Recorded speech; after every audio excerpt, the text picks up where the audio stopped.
All right, so today we're taking a deep dive into something absolutely crucial for any Java developer out there who wants to write efficient and robust code. Yeah, We're talking about garbage collection. absolutely. It's That's that behind the scenes magic that keeps our Java applications from, well, kind of drowning in a sea of all those unused right, objects. those unused objects. So Exactly. it's like having a cleanup crew working tirelessly behind the scenes to keep our Java world tidy, It really is. keeping everything neat and clean. More than magic, though. Oh, what we It's got? really a very sophisticated system that manages memory automatically and that prevents those dreaded out of memory error crashes. Oh, yeah, we've all been there. Keeps you up at night. Absolutely. Yeah. So it takes care of all that for us. Yes. That's awesome. So, you create objects, right? You use them, and then at some point you don't need them anymore. Right. And instead of us having to keep track of them and delete them manually, Right. Java's garbage collector just swoops in and reclaims that memory for you. Wow, so it knows what to clean up. Exactly. It doesn't just randomly decide to discard things. Not at all. Okay, good. It's very systematic. Oh, okay. It's called mark and sweep. Mark and switch. So imagine like the garbage collector going through your code and marking every object that's still in use. So like putting a sticky note on it. Exactly. Anything that doesn't have that sticky note. Oh, okay. Meaning it's not referenced by any active part of your program. Right. It's considered unreachable. Okay. Garbage. Garbage, it's out. And that's when the sweep phase kicks in. Okay, so then it just sweeps away everything that's not marked. Precisely. Oh. And it frees up the memory. That's amazing. And this happens automatically Yeah, without you having to do anything. that's fantastic. It's one of the things that makes Java so developer friendly. That's incredible. Yeah. I'm guessing there's more to it than just this mark and sweep. Oh, there's always more. The heap, where all these Java objects live, I mean, it must get really crowded. It does get pretty crowded. Yeah. Is there some kind of organization system? Yes, you're Yeah. right. Okay. It's not just a giant free-for-all. Okay. Java actually divides the heap into different generations. Got it. Young, old, and Okay. permanent Generations. generations. What's the thinking behind that? Well, it's all about efficiency. Oh, okay. The idea is that most objects, they live a short life. Okay. They're created, used briefly, and then they become eligible for garbage collection. So are you saying these short-lived objects, they go into the young generation? Exactly. Okay. And the young generation is further divided into Mhm. spaces called Eden Eden. Okay. and Survivor. Survivor. So new objects, they're born in Eden. Oh, okay. And if they survive a garbage collection cycle, Okay. they are promoted to a survivor space. Oh, that's interesting. Survival of the fittest You could say that. for Java objects. Yes, exactly. I like that. And objects that keep surviving, multiple cycles. Eventually they graduate Graduate to the old generation. to the old generation. Oh, wow. That's right. So they just like live out the rest of their days peacefully over there Well- in the old generation. Yeah, not quite peacefully, but they're still, they might still be garbage collected Oh, okay. eventually, but it happens less frequently in the old generation. Okay, less frequently. Yeah. All right, and what about the permanent generation? Ah, the permanent generation. What's that all about? That's a bit different. Okay. It stores metadata about classes and methods, Okay. information that's typically needed, for the entire lifetime of the application. So it's like a library Yes, that holds the blueprints for everything in our Java world. that's a good way to put it. Okay. Yes. And this whole generational structure, it actually helps the garbage collector Okay. focus its efforts Hmm. where garbage is most likely to accumulate, That makes sense. in the young generation. So focus your cleaning efforts on the areas that get messy the fastest. That's a good way to think about it. Okay, all right. Yeah. But hold on, does this mean that there are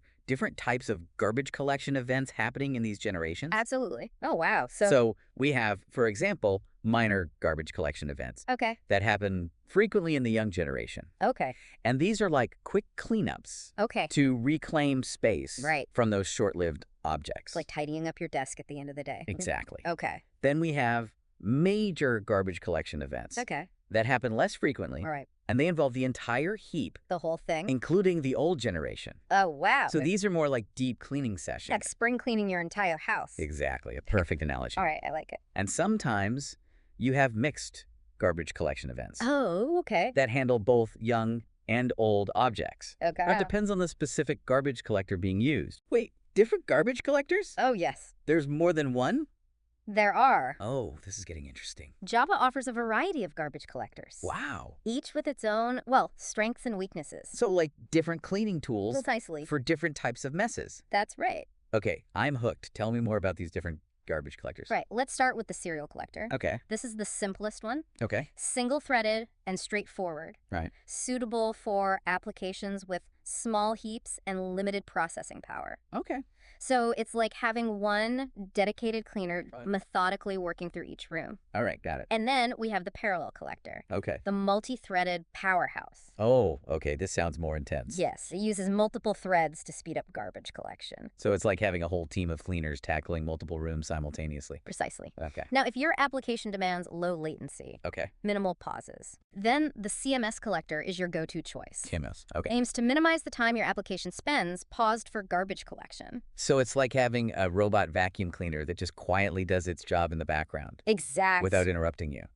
Great analogy. Okay, that's a good one. And then if you're dealing with massive heaps, Massive heaps. the G1 collector might be a better fit. Okay. It divides the heap into regions Okay. and focuses on collecting garbage from the most cluttered regions first. So more strategic. Exactly. Prioritizing the messiest areas first. Got it, right. And for those truly massive heaps, Okay. where even tiny pauses can be unacceptable. Wow. Okay.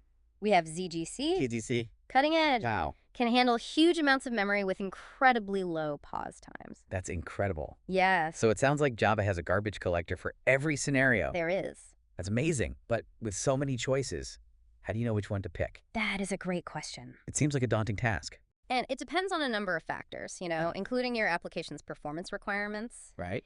heap size, Okay. and the hardware it's running on. Okay. We'll delve into that a bit later. All right. Can't wait. This is fascinating stuff. Yes, So this whole garbage collection system sounds incredibly beneficial. it is. It takes care of memory management for us, prevents those nasty out-of-memory error crashes, and ultimately makes our lives as Java developers easier. Absolutely. But I'm guessing there must be some trade-offs, but nothing's perfect. You're right, there are some downsides. Okay. Garbage collection does add some overhead to your application. Oh, okay. It takes time and resources to mark, sweep, and manage all that memory. So it's like having a cleaning crew that occasionally needs to take breaks Exactly. and restock their supplies. Right, and while modern garbage collectors are highly optimized to Okay. minimize pauses, Right. they can still occur, Oh, okay. especially during those major garbage collection events. Right, makes sense. And this might be an issue for applications with really strict real-time requirements. So for those super time-sensitive applications, even a brief pause could be a problem. Exactly. And Yeah. another limitation is that, you don't have precise control over when garbage collection happens. Right. It's automatic. It Well, kicks in when it deems necessary. So it's like having a cleaning crew that decides when to clean based on their own internal schedule. Precisely. They're calling the shots. Yeah. Okay, all right. But despite these limitations, Okay. the benefits of garbage collection, they generally far outweigh the drawbacks. For most Java The applications? most Java applications. Okay, I'm convinced. Ugh. Automatic memory management, Yes. prevention of memory leaks, increased developer productivity. That's right. Those are some serious advantages. Yes. But for those of us who really want to squeeze out every bit of performance from our Java applications, Yes. what are some best practices we should keep in mind That's a great question. to get the most out of garbage collection? It is. Yeah. And that leads us to the next part of our deep dive, Okay, all right. where we'll explore how to make the most of this powerful system. That sounds great. Yes. Can't wait. All right. Welcome back to our deep dive into Java garbage collection. Oh, it's been fascinating so far. I'm glad to hear that. Yeah. So last time, we kind of explored the fundamental concepts Right. of how Java manages memory, the different types of garbage collectors. Yeah, the different generations of the heap. Exactly. That's right. It was really eye-opening to see just how much is happening behind the scenes to keep our Java applications running smoothly. A lot going on there. Yeah, but I'm eager to go beyond the basics now. Absolutely. What are some of those maybe less obvious aspects of garbage collection that can really make a difference in performance? So one area Okay. that often gets overlooked Right. is the impact of coding practices Oh, okay. on garbage collection efficiency. So how we write our code can actually affect how efficiently garbage collection works. Even with a highly tuned garbage collector, Huh. if your code is generating excessive garbage, Oh, okay. you're going to run into performance bottlenecks. So it's not just about choosing the right garbage collector. That's right. It's also about writing code that minimizes the amount of garbage created in the first place. Precisely. So we can help out the garbage collector a bit. Yes, absolutely. yeah. It's like keeping your house tidy, right? Right. If you're constantly making messes, even the most diligent cleaning crew will Yeah. struggle to keep up. Absolutely. Oh. Okay, so what are some specific coding practices that can help us reduce this garbage creation and make our applications more memory efficient? Well, one one very powerful technique Okay. is object pooling. Object pooling. Okay. So instead of constantly creating and discarding objects, Okay. we can create a pool of reusable objects Right. that can be borrowed and returned as needed. Oh, okay. So it's like having a set of reusable containers. Right. Instead of constantly using disposable ones. Okay. I Yeah. see.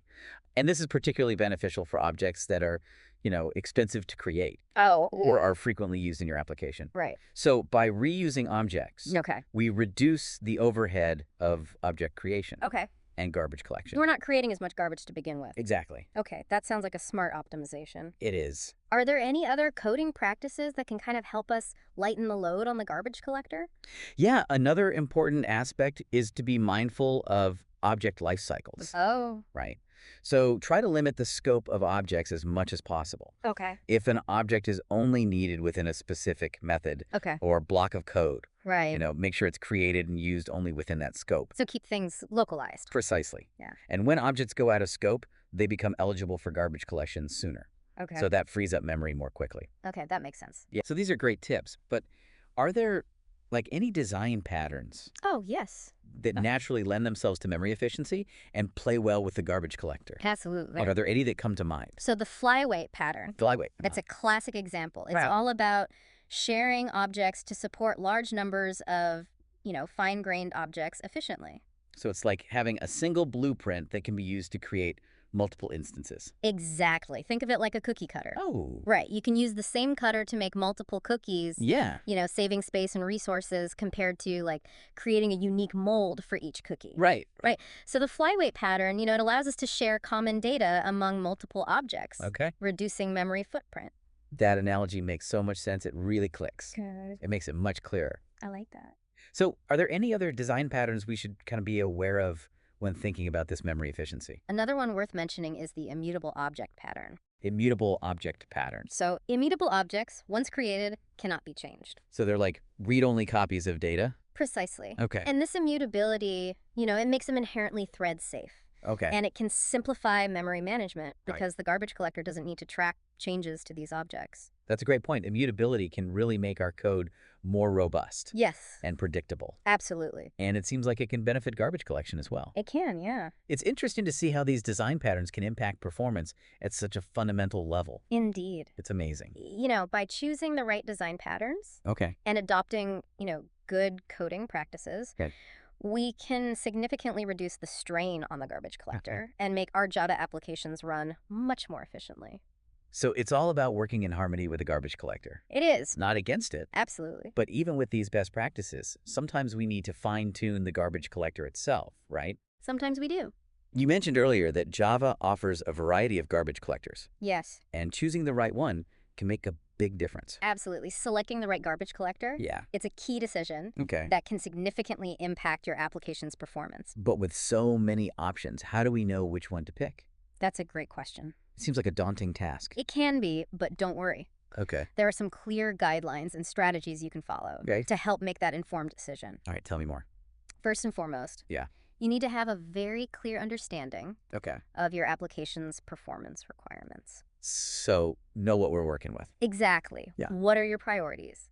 Low latency, high throughput, minimal pause times. So it's like figuring out what kind of cleaning service you Yeah. need. Yes, Like a quick tidy up or a deep clean. a perfect analogy. Okay, I like it. Once you know what you're optimizing for, you can start looking at the strengths and weaknesses of each garbage collector. Okay. For example, if low latency is paramount, Okay. the CMS or G1 collectors Okay. might be good choices. And if sheer throughput is the goal, the parallel collector would be the top contender. Exactly. Okay. But it's not just about performance, though. Okay. You also need to consider your application's heap size Right? and the hardware it's running on. Oh. Some collectors, like ZGC, they're designed to handle massive heaps, Okay. while others are more suitable for smaller heaps. So choose the right tool for the job. Precisely. Right. Okay. And don't forget about monitoring and analysis. Oh, right. Yeah. Tools like JConsole and Visual VM, they can provide really invaluable insights into how your garbage collector is performing. Okay. Help you identify, potential areas for improvement. So it's not a set it and forget it kind of thing. It's not. We need to keep an eye on things. You do. Make adjustments as needed. Garbage collection is a very dynamic process. Okay. And what worked well initially Yeah. might not be optimal in the long run. That makes sense. Yeah. Right. This is all incredibly helpful. It's clear that choosing the right garbage collector is a crucial step It is. in optimizing Java applications. It is, yes. But what about those, like, mysterious garbage collection tuning parameters Ah, yes. that I've heard whispers about? Yes. Should we be tinkering with those? That's a great question. Yeah. It's a topic that deserves careful consideration. Okay. Tuning garbage collection parameters can be a very powerful way to fine-tune performance, Okay. but it's not something to be taken lightly. Okay, I'm sensing we're entering, like, the realm of advanced Java magic here. You could say that. Okay. So before you tweak any parameters, Yeah. it's essential to have a solid understanding Okay. of what each parameter does Right. and how it can impact garbage collection behavior. So do your research. Absolutely. Knowledge is power when it comes to garbage collection tuning. Absolutely. Blindly tweaking parameters Right. without, a clear understanding Yeah. can lead to very unexpected results Oh, cool. and even degrade your application's performance. So maybe make it back up first. Yes, definitely. Okay, I'm duly noted. I'm sensing a cautionary tale here. There is, there's a famous quote. Oh. In the world of performance optimization, Right. premature optimization is the root of all evil. Oh, wow. So don't get caught up in the allure of tweaking parameters Right. unless you have identified Okay. a genuine performance bottleneck Okay. related to garbage collection. So first, make sure garbage collection is actually the problem you need to solve. Exactly. Okay. And if you decide to venture into this realm of tuning, Okay. proceed with caution. Okay. Start with small incremental changes, Okay. carefully measuring the impact of each adjustment. So it's a process of experimentation It is. and observation, Yes. not just blindly following some magic formula. Oh, precisely. Okay, that makes sense. And don't forget about documentation. Right, of course. Java provides extensive documentation on the various garbage collection options and parameters. Okay. So take the time to really understand the trade-offs involved Okay. before making any changes. That sounds like solid advice. Yes, So it seems like there's a lot more to garbage collection than meets the eye. there is. It's not just this automatic process that happens in the background. It's not. Something we can actively influence and optimize You can. through our coding practices, design choices, Uh-huh. and even, fine-tuning. You've hit the nail on the head.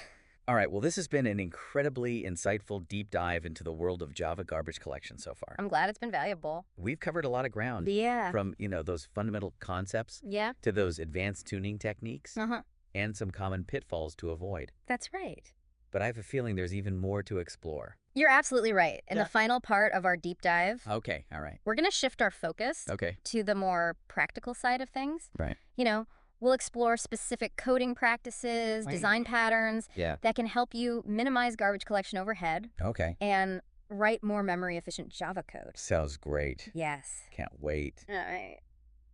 Welcome back to our deep dive. It's the final part, now all about Java garbage collection. It's been a journey. It really has, hasn't it? Yeah, We've gone pretty deep. we have. We've explored, the inner workings of this automatic memory management system. Yeah. We've talked about different garbage collectors. Mhm. We even went into, that realm of performance tuning. A little bit dangerous. Yeah, a little bit, but now let's bring it all home. Let's talk Yeah. about what we can do as developers Yes. to write Java code that's both efficient and garbage collection friendly. That's right.